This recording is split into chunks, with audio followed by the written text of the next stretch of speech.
तो प्यारे विद्यार्थियों नमस्कार, स्वागत है आप सबका एक और नए वीडियो में। प्यारे विद्यार्थियों, आज हम यहाँ पर देखने वाले हैं त्रैमासिक परीक्षा कक्षा 12वीं का राजनीति शास्त्र विषय का पूरा क्वेश्चन पेपर और इसका पूरा सॉल्यूशन। तो प्यारे विद्यार्थियों, यहाँ से आप सब लोग इस वीडियो को पूरा देखकर जाइएगा, क्योंकि यहाँ पर मैं आपको त्रैमासिक परीक्षा कक्षा 12वीं का राजनीति शास्त्र विषय का पूरा क्वेश्चन पेपर बताने वाला हूँ। तो चलो जल्दी से हम आगे बढ़ते हैं, समझते हैं कि आपकी त्रैमासिक परीक्षा कक्षा 12वीं का राजनीति का क्वेश्चन पेपर परीक्षाओं में आपसे किस प्रकार से पूछा जाएगा। टोटली पूरा का पूरा क्वेश्चन पेपर आज मैं आपको बताऊंगा यहाँ से। तो चलो जल्दी से हम आगे बढ़ते हैं, समझते हैं आपके पूरे पेपर को और इसके पूरे सॉल्यूशन को। तो देखिएगा, यहाँ से आप सब लोग पढ़ लें। पहला क्वेश्चन लिखा है बहुविकल्प प्रश्नों के उत्तर लिखिए। तो देखिएगा, पहला क्वेश्चन सोवियत संघ का विघटन किस वर्ष हुआ। तो देखो 1991 इसका राइट आंसर होगा। बोल्शेविक क्रांति कहाँ पर हुई। तो देखो फ्रांस में हुई। दो ध्रुवीयता के उदय का कारण। तो देखो दो महाशक्तियों का उदय होना। और यूरोपीय संघ की मुद्रा। तो देखो यूरो होगी। यहाँ से आप सब लोग देख लें और पूरा का पूरा समझ भी लें। अब इसके बाद में यहाँ से इन क्वेश्चन को देख लो, जैसे कि खुले द्वार की नीति अपनाई गई। तो देखो चीन के द्वारा अपनाई गई। यूरोपीय यूनियन संघ की स्थापना हुई। तो देखो 1992 में हुई। यहाँ से आप सब लोग देख लें। यहाँ तक के सभी क्वेश्चंस मैंने आपको बता दिए और उसके बाद में फिर इधर आ जाते हैं, इन क्वेश्चन को देखते हैं। तो देखिएगा, आगे आपके पेपर में इस प्रकार से क्वेश्चन पूछे जाएंगे। प्रश्न नंबर 2 लिखा है रिक्त स्थानों की पूर्ति कीजिए।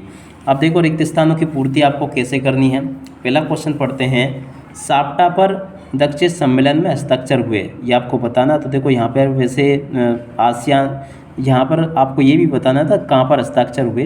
तो देखो वैसे ये आपको देख लेना है दक्षिण। और उसके बाद में अगला क्वेश्चन, भारत पाकिस्तान के बीच शिमला समझौता हुआ। तो देखो जुलाई 1972 में हुआ। और उसके बाद में अगला क्वेश्चन, सार्क संगठन के सदस्य राष्ट्रों की संख्या देखो 8 है। सिक्किम में अलग राज्य बना। तो देखिएगा सिक्किम जो है ना 1975 में अलग राज्य बना। चौधरी चरण सिंह की जोड़ी यहाँ पर। इसके बाद में स्वतंत्रता के बाद भारत के 5वें प्रधानमंत्री। तो देखो चौधरी चरण सिंह। उसके बाद में देखो 6 नंबर का क्वेश्चन, देशी रियासतों का भारतीय संघ में विलय हेतु तैयार सहमति पत्र। तो देखो इसको कहते हैं इंस्ट्रूमेंट ऑफ एक्सेशन, इसका राइट आंसर आ जाएगा। उसके बाद में देखिएगा, यहाँ से आप सब लोग इन क्वेश्चन को भी देख लो। प्रश्न नंबर 3 में क्या क्वेश्चन पूछे गए हैं आप सब लोग देख लो इनको और पूरा का पूरा समझ भी लो। तो देखो प्रश्न नंबर 3 में क्वेश्चन आए हैं, सत्य असत्य का चयन कर लिखिए। अब देखो सत्य असत्य का चयन करके आपको कैसे लिखना है। भारत में पूंजीवादी अर्थव्यवस्था है, असत्य हो जाएगा। श्वेत क्रांति का संबंध मछली उत्पादन से, ये भी असत्य होगा। नीति आयोग की स्थापना 2020 में हुई, ये भी असत्य होगा। भारत चीन युद्ध 1982 में हुआ, ये भी आपका असत्य होगा। तो देखो यहाँ तक के सभी क्वेश्चन इनको देख लो और पूरा का पूरा समझ लो। यहाँ तक के सभी क्वेश्चंस मैंने आपको बता दिए हैं। उम्मीद करता हूँ कि आपको अच्छे से समझ में आ गए होंगे। राज्यसभा का कार्यकाल 4 वर्ष का होता है, ये भी असत्य हो जाएगा। भारत की विदेश नीति का आधार शांतिपूर्ण से अस्तित्व है। तो देखो ये भी आपका सत्य होगा। तो इस प्रकार से आप सब लोग यहाँ तक के सत्य सत्य वगैरह देख लें। उसके बाद में देखो जोड़ी इस प्रकार से पूछी गई है।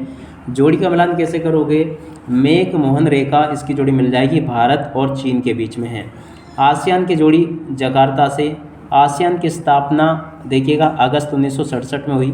18वां दक्षिण सम्मेलन नेपाल में हुआ। और कारगिल युद्ध की जोड़ी 1999। राजीव जयवर्गन समझौता 29 जुलाई 1987 को। मुक्त व्यापार संधि, इसकी जोड़ी मिल जाएगी, व्यापार को अधिक उदार बनाना से। तो देखो यहाँ तक के सभी क्वेश्चन और उनके आंसर्स मैं आपको बता चुका हूँ। उसके बाद में देखो यहाँ से आप सब लोग एक शब्द या फिर एक वाक्य में उत्तर को देख लो। जैसे कि पहला क्वेश्चन पूछा गया, नियोजन की परिभाषा आपको लिखनी है। पंचवर्षीय योजना के योजनाकार कौन थे और नीति आयोग का अध्यक्ष कौन होता है। योजना आयोग का गठन कब हुआ। तो देखो 15 मार्च 1950 को। विदेश नीति क्या है और भारत का प्रथम परमाणु परीक्षण कब हुआ। तो देखो 18 मई 1974 में हुआ। और शिमला समझौता कब हुआ। तो देखो 1972 में हुआ। देखो यहाँ तक के सभी क्वेश्चंस मैंने आपको बता दिए और उसके बाद में फिर इधर आ जाते हैं, इन क्वेश्चन को पढ़ते हैं। प्रश्न नंबर 6 को देख लो और उसके बाद में देखो प्रश्न नंबर 7 ये लिखा है। 8वां क्वेश्चन ये दिया गया है, सार्क संगठन की स्थापना कब हुई। शिमला समझौता कब व कहाँ पर हुआ।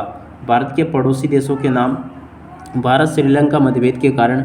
और उसके बाद में देखो आगे आपके पेपर में इस प्रकार से क्वेश्चन पूछे जाएंगे, तो आप सब लोग इनको देख लो और पूरा का पूरा समझ लो। टोटली A to Z सभी के सभी क्वेश्चंस मैं आपको यहाँ से बता चुका हूँ। तो आप सब लोग इनको अच्छे से कंप्लीट कर लो, ताकि आप सब लोग अपनी परीक्षाओं के पेपर में इन सभी प्रश्नों के उत्तरों को अच्छे से लिख कर आ सको।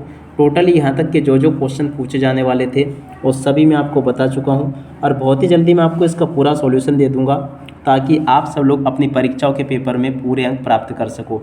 तो अब इसी के साथ में इस वीडियो को यहीं पर पूरा करते हैं। नमस्कार, जय हिंद, जय भारत।